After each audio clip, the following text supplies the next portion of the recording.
Hello and welcome students, Gyanjyoti coaching centre পক্ষ থেকে তোমাদের সকলকে আরো একবার স্বাগত। আলোচনা করব আজকে আমরা জাতীয় শিক্ষানীতি 2020 নিয়ে, ঠিক আছে, ন্যাশনাল এডুকেশন পলিসি NEP 2020। এর আগের দিনে কিন্তু আমি আরো একখানা জাতীয় শিক্ষানীতি আলোচনা করেছিলাম, যারা দেখোনি কাইন্ডলি চ্যানেলে গিয়ে কিন্তু ভিজিট করে এসো। চলো অতিরিক্ত কোনো কথায় না গিয়ে আমি আলোচনার বিষয়ে সরাসরি ফিরে আসছি। দেখো এক সেকেন্ড। দেখো, ভারতীয় শিক্ষা ব্যবস্থার দীর্ঘ 34 বছর পর গুরুত্বপূর্ণ ও যুগান্তকারী পরিবর্তন এনেছে বলতে পারো যে 2020 সালের জাতীয় শিক্ষা নীতি, ঠিক আছে। 2020 সালের এই জাতীয় শিক্ষানীতি এর মাধ্যমে আমরা বলতে পারি যে আমাদের যে পুরো দীর্ঘ 34 বছর এর পর শিক্ষা ব্যবস্থায় কিন্তু অবশ্যই কিছু ভালো চেঞ্জেস এলো। আচ্ছা দেখো, আগে থাকা 1986 এর শিক্ষানীতির স্থানে এই নতুন নীতিটি শিক্ষার গুণগত মান উন্নয়ন, অন্তর্ভুক্তিমূলকতা এবং যুগোপযোগিতা আনার লক্ষ্যে প্রণীত কিন্তু হয়। এবং এই নীতির মূল উদ্দেশ্য কি ছিল?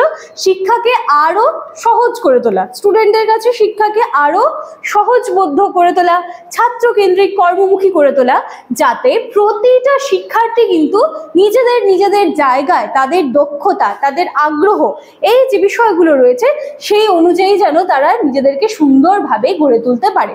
তাহলে আমরা কি দেখলাম? স্বাধীনতার দীর্ঘ 34 বছর পর, বা ভারতের শিক্ষা ব্যবস্থার যে দীর্ঘ 34 বছর পর, স্বাধীনতা বললে কথাটা খুবই ভুল হয়ে যাবে, ভারতের শিক্ষা ব্যবস্থার দীর্ঘ 34 বছর পরে একটা গুরুত্বপূর্ণ যুগান্তরকারী পরিবর্তনকে নিয়ে কিন্তু এসেছিল এই 2020 সালের জাতীয় শিক্ষানীতি। আচ্ছা, এই নতুন নীতিতে কি বলা হলো? সর্ববৃহৎ পরিবর্তন আনা হয়েছে স্পেশালি শিক্ষার যে কাঠামো, সেই ক্ষেত্রে পূর্ববর্তী 10+2 কাঠামোর পরিবর্তে এবার কি আনা হলো? 5+3+3+4, ঠিক আছে, এই কাঠামোটা চালু হয়ে গেল। আগে এই ব্যবস্থাটা আমরা দেখলাম, দেন এই ব্যবস্থাটা কিন্তু এলো। এবার কি বলা হচ্ছে? এই কাঠামো অনুযায়ী প্রথম 5 বছর, এই যে প্রথম 5 বছর হলো একদম প্রারম্ভিক স্তর, একদম শুরুর স্তর, যেটা হচ্ছে 3 বছর প্রাক প্রাথমিক প্লাস ওটার মধ্যে ক্লাস 1, 2 চলে আসবে। পরবর্তী 3 বছর চলে আসছে প্রস্তুতিমূলক স্তর, মানে ক্লাস 3 থেকে ক্লাস 5। তারপর আবার 3 বছর আছে, এই 3 দেখলাম, দেন আবার 3 আছে, তারপর 3 বছর মাধ্যম হচ্ছে ক্লাস 6 থেকে 8, এবং লাস্টের এই যে 4 বছর, এই শেষ 4 বছর কিন্তু মাধ্যমিক স্তর, মানে ক্লাস 9 থেকে ক্লাস 12। এইভাবে এবার কি করা হলো? শিক্ষার কাঠামোকে কিন্তু এবার এইভাবে ডিজাইন করা হলো, ঠিক আছে। তো এই ব্যবস্থায় শিশুদের শারীরিক, মানসিক, ভাষাগত বিকাশ প্রতিটা দিকে কিন্তু বিশেষভাবে এবার গুরুত্ব দিয়ে দেওয়া হলো। তাহলে আমরা আশা করি চেঞ্জেস গুলো কিন্তু দেখতে পাচ্ছি। দেখো, জাতীয় শিক্ষানীতিতে প্রাথমিক স্তরে শিক্ষাদানের মাধ্যমে কি বলা হলো? মাতৃভাষা বা আঞ্চলিক ভাষাকে অগ্রাধিকার দেওয়া হয়েছে। কেন বলা হচ্ছে? যেখানে হচ্ছে মাতৃভাষা বা আঞ্চলিক ভাষাকে আমরা সবার আগে ইম্পর্টেন্স দেবো, কারণ কি হবে, যেই ভাষাটায় শিশুরা অভ্যস্ত বা নিজের মাতৃভাষায় পড়াশুনো করতে কিন্তু সবাইকেই ভালো লাগে, বা আমরা ওই জায়গাটা খুব একটা কমফর্টের জায়গা খুঁজে পাই, তাই তো? তাহলে কি বলা হচ্ছে? যাতে শিশুরা সহজে এবং আনন্দের সাথে বিষয়গুলোকে শিখতে পারে তথা আয়ত্ত করতে পারে। প্রথম থেকে অন্তত 5ম শ্রেণী পর্যন্ত অ্যাটলিস্ট স্থানীয় ভাষায় পাঠদানকে কিন্তু উৎসাহিত করা হচ্ছে। এর ফলে কি হবে? শিক্ষার মান উন্নয়ন এবং ড্রপ আউটের যে বিষয়টা রয়েছে সেটা কিন্তু অনেকাংশে কমানো যেতে পারে। আচ্ছা, এবার চলে যাচ্ছে আমরা নেক্সট স্লাইডে, দেখি কি আছে। বলা হচ্ছে স্নাতক পর্যায়ের শিক্ষায়ও একাধিক পরিবর্তন আনা হয়েছে। তাহলে এখানে আমরা কি দেখলাম? যে স্কুলে থাকাকালীন যে নিয়ম নীতিগুলো, ঠিক আছে। এরপরে আমরা কি দেখবো? যে স্নাতক শিক্ষায় কি কি পরিবর্তনগুলো এলো, চলো দেখে নেওয়া যাক। এখন থেকে 3 বা 4 বছরের ব্যাচেলর ডিগ্রি চালু করা হয়েছে, যেখানে 1 বছর পর সার্টিফিকেট, 2 বছর পর ডিপ্লোমা এবং 3 বছর পর সাধারণ ডিগ্রি, এবং 4 বছর পড়লে গবেষণা ভিত্তিক ডিগ্রি যেটা রয়েছে সেটা কিন্তু পাওয়া যায়। পাশাপাশি একাডেমিক ব্যাংক অফ ক্রেডিট বা ABC চালু হয়েছে, যার ফলে কি হচ্ছে? ছাত্রছাত্রীরা বিভিন্ন প্রতিষ্ঠানে অর্জিত শিক্ষা ক্রেডিট সেটাকে কিন্তু তারা জমা রেখে পরবর্তীকালে কিন্তু তারা তাদের প্রয়োজন মতো সেটা ব্যবহার করে তাদের যে নিজস্ব পড়াশুনো রয়েছে সেইটাকে যেন তারা সুন্দরভাবে এগিয়ে নিয়ে যেতে পারে। ক্লিয়ার আছে? আচ্ছা, এবার দেখো কি বলা হচ্ছে, এই নীতিতে ষষ্ঠ শ্রেণী থেকে কোডিং শিক্ষা এবং হাতে কলমে শিক্ষা, যেটাকে আমরা ভোকেশনাল এডুকেশন বলি, ঠিক আছে, সেটা কাজ শেখানোর উপর গুরুত্ব দেওয়া হয়েছে এবং এর ফলে শিক্ষার্থীরা বাস্তব জীবনে প্রয়োগযোগ্য দক্ষতা অর্জন করতে পারবে এবং এর সাথে সাথে কি হবে, তারা শুধুমাত্র সেই বিষয় থেকে স্কিলস গুলো শিখবে না, সেটাকে শিখে তারা সেইটাকে অর্থ উপার্জনের একটা মাধ্যম হিসেবেও কিন্তু যাতে কাজে লাগাতে পারে বা কর্মসংস্থানের উপযোগী যেন তারা হয়ে উঠতে পারে।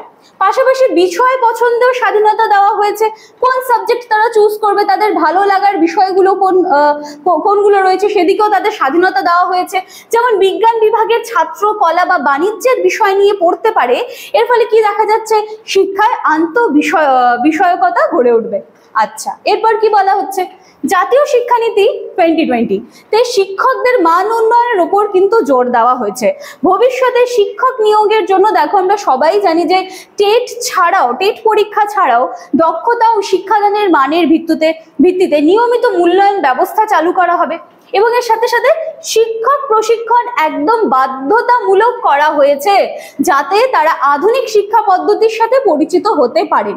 ঠিক আছে, দেখো এই যে শিক্ষকতা যে বিষয়টা রয়েছে, ঠিক আছে, এটা মোটামুটি কম বেশি আমরা সকলেই কিন্তু পড়াতে পারি, কিন্তু যখন এখানে একটা পার্থক্য চলে আসে যে ট্রেনিং টিচার বা নর্মাল মানে যারা শিক্ষকতা করছে, তো সেখানে কিন্তু অবশ্যই একটা খুব মানে বৃহৎ না হলেও খুব সূক্ষ্ম এবং খুব ইম্পর্টেন্ট পার্থক্যগুলো থাকে। কারণ শিক্ষকতা করানোর ক্ষেত্রে কিছু টেকনিক্স বলো বা কিছু কৌশল বলো, সেইগুলো কিন্তু অবশ্যই আয়ত্ত করতে হয় এবং আমাদের শিক্ষা ব্যবস্থা যেভাবে আধুনিক যুগের সাথে তাল মিলিয়ে পরিবর্তন হচ্ছে, সমাজের সাথে সমাজ যেভাবে চেঞ্জ হচ্ছে, সমস্ত কিছুর মিলে মিশে কিন্তু সেই শিক্ষা ব্যবস্থাকে সেই টেকনিক্স অবলম্বন করে অবশ্যই বাচ্চাদেরকে কিন্তু সেভাবেই শেখানোটা প্রয়োজন। যার জন্য কিন্তু এখানে বারংবার বলা হচ্ছে যে ট্রেইনি টিচারের কিন্তু প্রয়োজন রয়েছে। ক্লিয়ার আছে? তাহলে দেখো এবার চলে আসলাম আমরা একদম শেষের স্লাইডে। কি বলা হচ্ছে, ডিজিটাল প্রযুক্তির ব্যবহারের দিকেও বিশেষ গুরুত্ব দেওয়া হচ্ছে এই নীতিতে। এছাড়া দীক্ষা, স্বয়ং ইত্যাদি অনলাইন প্ল্যাটফর্মের মাধ্যমে আমরা দূরশিক্ষণ ও ই লার্নিং এর সুযোগ কিন্তু এক্ষেত্রে বাড়ানো হচ্ছে, যেটা শহর বা গ্রামের ব্যবধান কমাতে সাহায্য করবে। এছাড়া কি আছে, মানসিক স্বাস্থ্য, জীবন দক্ষতা, মূল্যবোধ ভিত্তিক শিক্ষার প্রতিও এই নীতি কিন্তু যথেষ্ট গুরুত্ব দেওয়া হয়েছে। আচ্ছা, তো লাস্ট আমরা কি বলতে পারি যে জাতীয় শিক্ষানীতি 2020 অবশ্যই একটি যুগের উপযোগী এবং সুপরিকল্পিত পদক্ষেপ, যেটা শিক্ষার্থীর কিন্তু ওভারঅল ডেভেলপমেন্ট, ঠিক আছে, তার দক্ষতা অর্জন, কর্মমুখী শিক্ষা নিশ্চিত করতে কিন্তু সক্ষম এবং এটি ভারতকে একটি জ্ঞান ভিত্তিক সমাজ হিসেবে গড়ে তোলার পক্ষে কিন্তু অবশ্যই বলতে পারি যে জাতীয় শিক্ষানীতি 2020 অবশ্যই একটা খুব গুরুত্বপূর্ণ ভিত্তি স্থাপন করেছে। ঠিক আছে, তাহলে এটা ছিল আজকে আমাদের আলোচনার বিষয়। এবার দেখো, তোমরা যারা আগের দিনে কিন্তু জাতীয় শিক্ষানীতি নিয়ে আমি আরেকখানা ক্লাস করিয়েছি, যারা এখনো দেখোনি কাইন্ডলি আগে ওই ভিডিওটা দেখবে, দেন এটা দেখবে, তাহলে কিন্তু তোমরা রিলেট করতে পারবে বিষয়গুলো। ঠিক আছে, দেখো এখানে দুটো কন্ট্যাক্ট নাম্বার তোমরা দেখতে পাচ্ছ, যে কোনো একটি নাম্বারে কল করে তোমরা কিন্তু সরাসরি আমাদের সাথে যোগাযোগ করে নিতে পারো। এছাড়া তোমরা কাইন্ডলি ডেসক্রিপশন বক্সে একটু নজর দেবে, পুরো ডিটেলস কিন্তু সেখানে দিয়ে দেওয়া থাকে। চলো তাহলে আজকের ক্লাস বা আলোচনার বিষয় আমি শেষ করছি। দেখা হচ্ছে জাতীয় শিক্ষানীতি 2020 এর ওপরে 20 MCQs নিয়ে। Thank you.